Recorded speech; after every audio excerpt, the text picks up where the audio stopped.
In the far corners of the galaxy, there was an empire so vast and so feared that no species dared to defy its will, known as the Varn Dominion.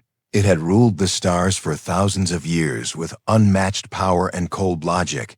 Its fleets were massive, its soldiers emotionless, and its control absolute. When a new species was discovered, the process was always the same. This Dominion would send a scout fleet, offer terms of submission, and if the species refused, their world would be taken within days. Without mercy or delay, one day, the Dominion detected signals coming from an isolated blue planet located at the edge of a quiet spiral arm. The species called themselves humans, and their world was named Earth. The Dominion had never heard of them. Before and after scanning their technology, the High Council laughed at how primitive the humans seemed. They still used combustion engines. They argued among themselves they had no central planetary government, and yet something in their communication patterns caught the attention of one of the senior analysts. The humans were unpredictable. They joked even in serious messages. They questioned everything. They reacted emotionally rather than logically. It was a strange and disturbing pattern still. The Dominion followed the usual process. They sent a small scout fleet led by Commander Tevek, who had conquered over 30 worlds without a single loss. He arrived in Earth's orbit with 3 cruisers and a diplomatic ship. He sent a transmission in multiple human languages demanding Earth's unconditional surrender. He explained that resistance would result in destruction. He gave them exactly 12 hours to respond. The message reached Earth's major powers, who for the first time in decades united quickly in secret meetings. Leaders debated, but one thing became clear: they could not surrender to a force that viewed them as insects. Captain Reed of the United Fleet spoke for many when he said, "If we give up now, we lose everything. Not just our freedom, but our right to be called humans." "O Earth," replied, not with surrender, but with a short message. "We do not accept." Commander Tevek was confused. No species had ever said those words before, at least not without weapons advanced enough to back it up. Earth had no such weapons, but within moments of the message, strange events began happening. One of the Dominion ships lost contact with its drone systems. Another ship's navigation went offline and had to switch to manual backup. A virus had entered their systems from what seemed to be an ancient human satellite. It was primitive but effective and entirely unexpected. IFC ordered a warning shot fired at a human communication array on the moon, but as the lasers powered up, a human missile launched from a hidden base deep under the sea and struck the weapon system on the Dominion ship, disabling it completely. The missile should not have been able to reach their altitude, and yet it did. When Tevek investigated, he found that the missile was not guided by modern tracking tech, but by a team of human operators manually adjusting its course in real time. More human tricks followed. Planes flew dangerously close to the cruisers, releasing bursts of electromagnetic pulses. Hackers disrupted Varn frequencies with simple radio waves and rebel messages. Soon, Varn soldiers began to hear human music bleeding through their internal comms. It made them uncomfortable. They did not understand why, but the voices and rhythms were affecting their focus. The battle was not like any the Dominion had seen. It was not about strength. It was about confusion, misdirection, unpredictability, and something else. The humans had a fire in them, a refusal to kneel that ignored logic and laughed in the face of superior force. After suffering critical damage and losing nearly half of his scout force, Commander Tevek did something no Varn commander had done in over 200 years. He ordered a retreat. He left behind a single message in Varn code sent directly to the High Council of the Dominion. "They do not behave like the others. They do not think like the others. They do not fear us." That message spread like a storm across the internal channels of the Dominion military. The analysts studied the humans and found something they had not expected: an ability to adapt and respond at speeds far beyond what any simulations had predicted. And even worse, they had the potential to influence other species to rise against the Dominion. The humans had no great fleet. They had no energy weapons or mind control devices, but they had chaos. They had emotion. They had will, and for the first time in a very long time, the most powerful empire in the galaxy had to ask A question it had not asked in millennia. What if this species is different? What if they are the beginning of something we cannot control? And so the name Earth was marked in the Dominion's records, not as a conquered world, but as a potential threat. And humanity was added to a new category: unstable, unyielding, unpredictable. Galaxy had felt peace under the Dominion's rule for centuries. But now a spark had been lit on a small blue world, and the strongest empire in the stars had just felt. The first tremble, the message from the retreating Dominion. Scout fleet spread through every level of the Empire's vast network, and for the first time in centuries, the High Council did not respond with pride or contempt, but with silence. A silence filled with confusion, and something they had forgotten long ago. Caution: the humans had not only refused surrender, but had actively damaged a fleet considered invincible by using techniques that should have been useless against the Dominion's superior systems. The High Council quickly gathered in their command chambers and watched the battle logs. Their expressions shifted from cold calculation to unsettled awareness. The humans had no unity, no central authority, no planetary defense grid. And yet they worked together in ways no model had ever predicted. There was no obvious pattern, no fixed strategy. They were adapting in real time, driven by emotion, instinct, and something the Dominion had almost erased from the galaxy: defiance back. On Earth, the leaders of different nations gathered under a temporary alliance flag. They knew the Dominion would return, and in greater numbers. But instead of fear, the planet buzzed. With a strange kind of energy, engineers worked around the clock to repurpose old tech for defense. Scientists collaborated with hackers, soldiers trained civilians for guerrilla tactics, and deep underground secret bases were built where satellites could not see them. In a hidden command center located beneath a mountain range, Captain Reed stood before a holographic map of the solar system, listening as Advisor Nolan reported the increasing presence of alien probes scanning Earth's orbit. General Mara entered with new data from their alien contacts. A few smaller species who had been enslaved by the Dominion had secretly reached out to the humans, asking for help, asking if they too could resist. Reed did not hesitate. He sent messages back, not promising victory, but something else: the right to fight, the right to choose their own future. The words struck a chord across multiple systems, and soon a hidden network of support began to form. Meanwhile, the Dominion prepared its next move. They could not allow a single planet to inspire rebellion across the stars, so they assembled a second wave, a fleet 5 times larger than the first, led by Admiral Cryo, known for his brutal efficiency. He believed the first mission had failed only because the humans were not taken seriously enough. He planned to end this defiance quickly and without delay. As the new fleet approached Earth, the humans activated a plan built from months of desperate creativity. They had no true space fleet, but they had converted mining ships into mobile launchers. They had turned cargo satellites into kinetic defense platforms. They had used software from old video games to simulate alien movements and train pilots on what to expect. Above all, they had learned that the Dominion relied too heavily on predictable patterns and overconfidence. When Admiral Cryle entered Earth's orbit, he expected surrender within hours, but instead the Dominion ships were met with a strange silence. Earth did not respond. Earth did not panic. Then from the shadows of the asteroid belt came small, fast objects that had no engines, no energy signatures.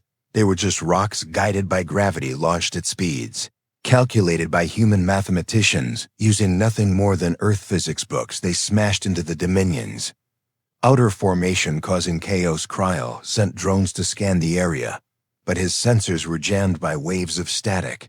Human radio towers across the planet were blasting every frequency with noise signals and even old music, confusing the Dominion's automated systems. Their machines began to glitch, showing false readings and duplicate targets. Human hackers had found ways to infiltrate their networks using broken code left behind by ancient software. It made no sense to the Dominion, but it worked. Soon Earth's skies lit up with battle flashes. Human aircraft modified with stealth paint and magnetized armor weaved through the air, launching missiles not guided by heat or light, but by direct line of sight. Some were even operated manually. By teams hidden in forests and deserts, Dominion ground forces attempting to land found themselves targeted not by tanks, but by trap systems. Built in urban centers where entire cities had become death mazes, Krail ordered a direct orbital strike on one of Earth's command centers, but as his flagship powered up its weapons, something unexpected happened. Every screen on the bridge went dark, then flickered back on showing a simple message in multiple languages: "We are not afraid of you then." A bright light from Earth's surface blinded their sensors. It was not a weapon, but a launch an old human rocket, carrying a payload directly into their communications relay. It destroyed the core signal hub, disconnecting the fleet from Central Command. The Dominion had prepared for a war of force, but they had walked into a war of ideas, a war where humans were using chaos, creativity, and raw determination as their weapons. The invasion failed miserably. The humans had lost lives and structures, but they had protected their planet against an empire that was supposed to be unbeatable. Krail returned to Dominion space not as a victor, but as a defeated admiral. His report was simple: the humans will not submit. The humans do not fear. The humans make the impossible possible. News of Earth's resistance spread faster than the Vafeo. Dominion could suppress it across the galaxy. Enslaved species began to whisper the name of the strange, defiant race who had stood their ground without fleets or fear. Trade networks secretly passed on recordings of the battles, messages from Earth's people, and speeches about freedom, made by ordinary soldiers and scientists alike in hidden colonies and mining worlds. Dominion control began to weaken, not through battle, but through belief that change was possible, that resistance was not foolish, and that the humans were not a miracle, but a spark that could ignite the stars. Earth had not won the war, but it had achieved something far more dangerous. It had shattered the illusion of Dominion invincibility and planted a question in the minds of millions: if they can fight, maybe we can too. The Varn Dominion had never experienced failure on this scale before. Their forces were trained to eliminate threats swiftly and completely. They believed fear and logic kept the galaxy in balance, and now that balance had shifted ever since the defeat at Earth, questions began spreading not just among the lower ranks, but within the ruling circle itself. They examined data after data, recording after recording, but nothing explained why a primitive species with no unity, no fleets, and no technology close to their own had succeeded in repelling two of their finest fleets, while the Dominion sat in silence, trying to understand what had gone wrong. Earth moved with purpose. Underground command centers hummed with activity, and humans worked side by side with aliens who had once feared them. Now these former subjects of the Dominion looked to humanity not as masters but as partners across rebel outposts, small colonies, and forgotten moons. The name of Earth spread like a symbol of hope, the spark that had awakened the galaxy. Captain Reed stood before a new kind of map, one that did not show planets or military strength, but ideas, belief systems changing every day. Systems once silent, now shining with activity, messages arriving in secret codes, handshakes exchanged across borders. The rebellion was no longer a theory, it was becoming real, and humans were not leading it through force. They were leading it by example. General Mara watched test footage of human pilots training alien volunteers how to fly using simulators that were once used for games.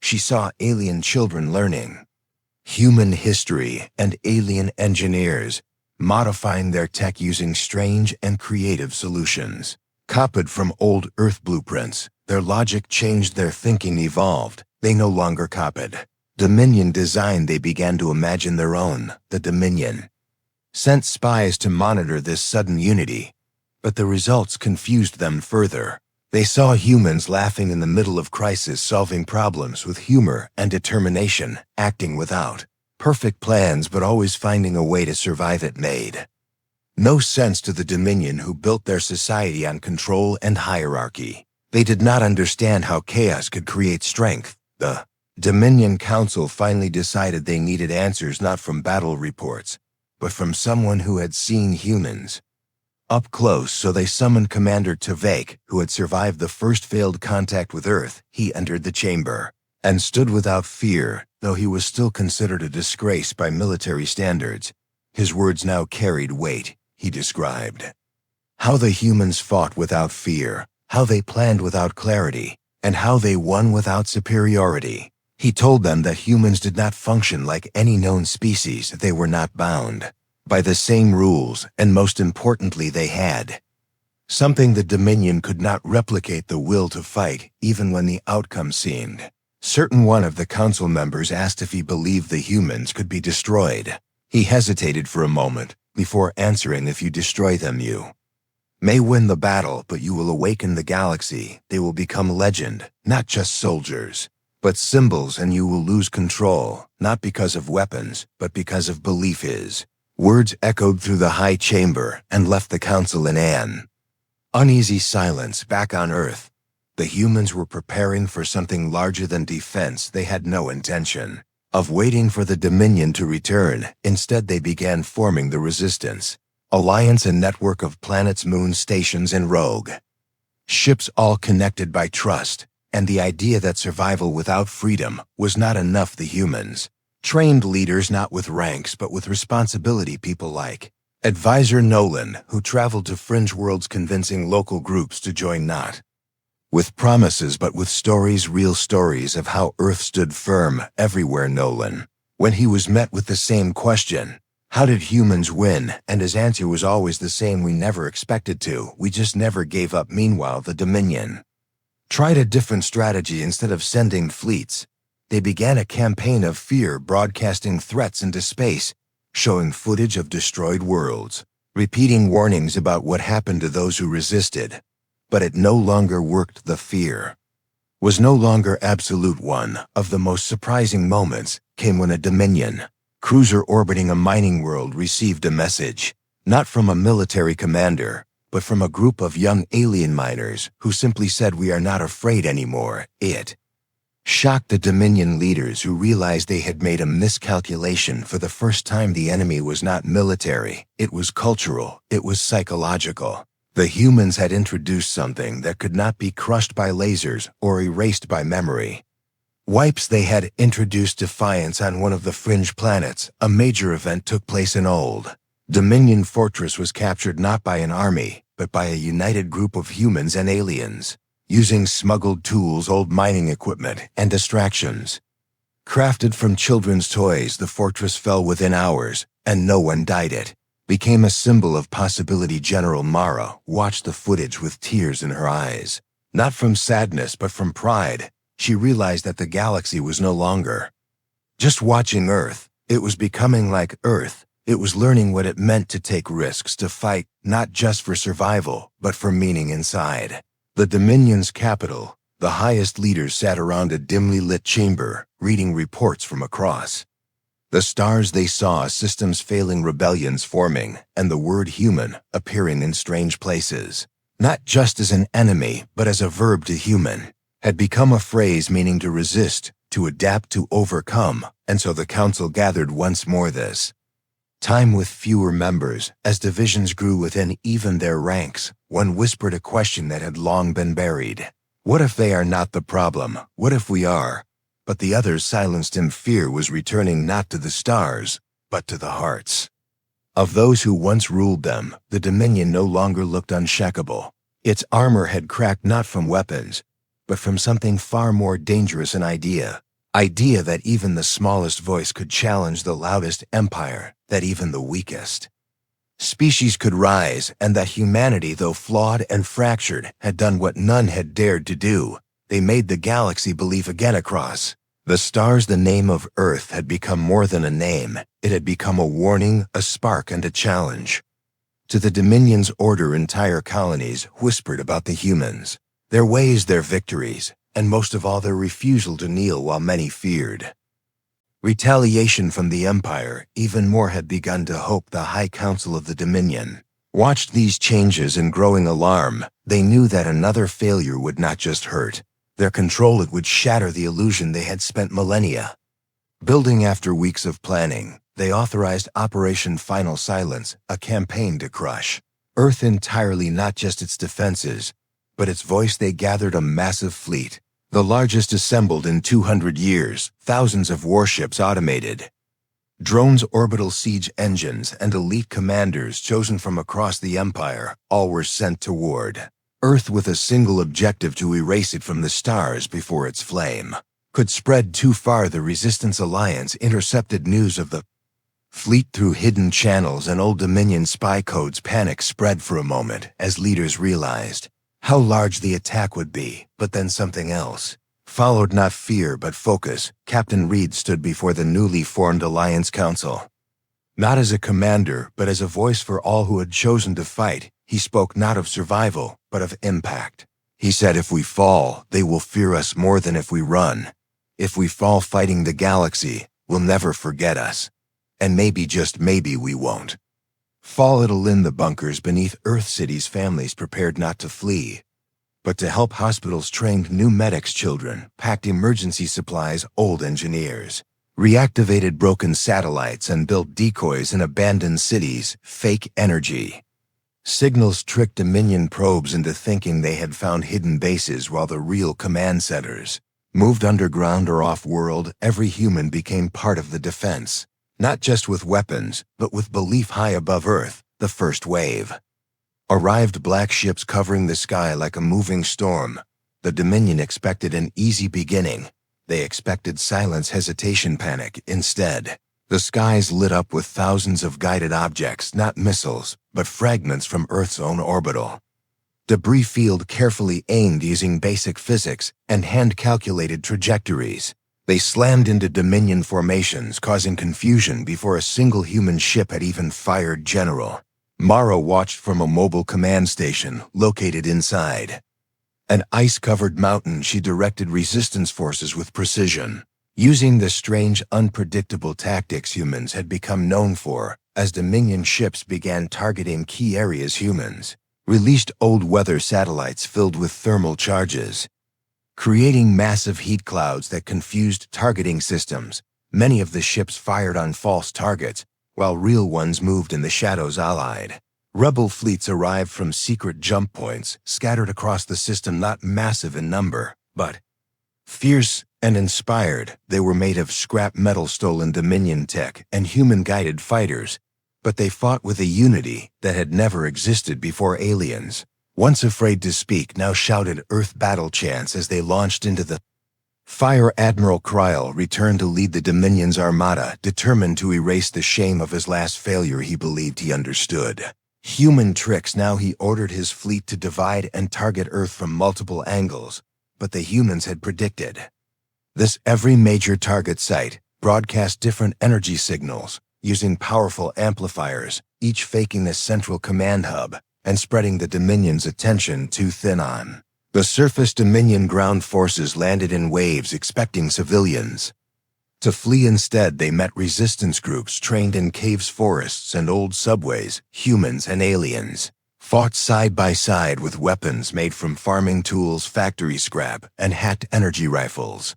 Some used old radio transmitters to jam Dominion frequencies. Others carried simple flash grenades designed to overload alien vision filters. It was not about strength, it was about creativity. In orbit, a damaged Earth freighter drifted toward the Dominion flagship. It looked abandoned, systems offline. No weapons visible, but inside was a single pilot, a mechanic named Eli, who had volunteered for the impossible. His ship had been stripped of everything but engines and explosives. As he approached the flagship, Dominion sensors did not detect threat. They ignored him until the last moment, when the engines flared and the ship accelerated straight into the hull with a force so great it shattered the core drive of the Dominion's command ship.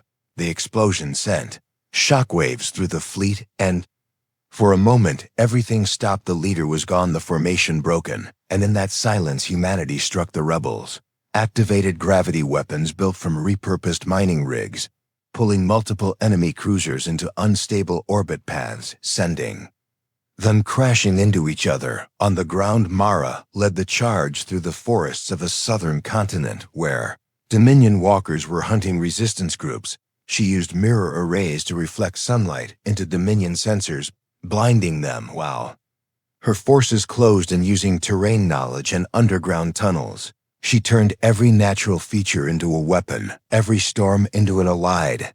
Despite the destruction, despite the cost, Earth held the line hour after hour, wave after wave. The Dominion tried to break them, but the humans did not stop, and neither did their allies in one city. An old woman led a group of children to safety while using a broken Dominion drone as a signal booster to relay coordinates in another, a blind alien used sonar to detect enemy footsteps and guide ambush teams without ever seeing them. The Dominion began to retreat not by command, but by instinct. The plan to crush Earth had failed. The message they wanted to send was drowned by a different message.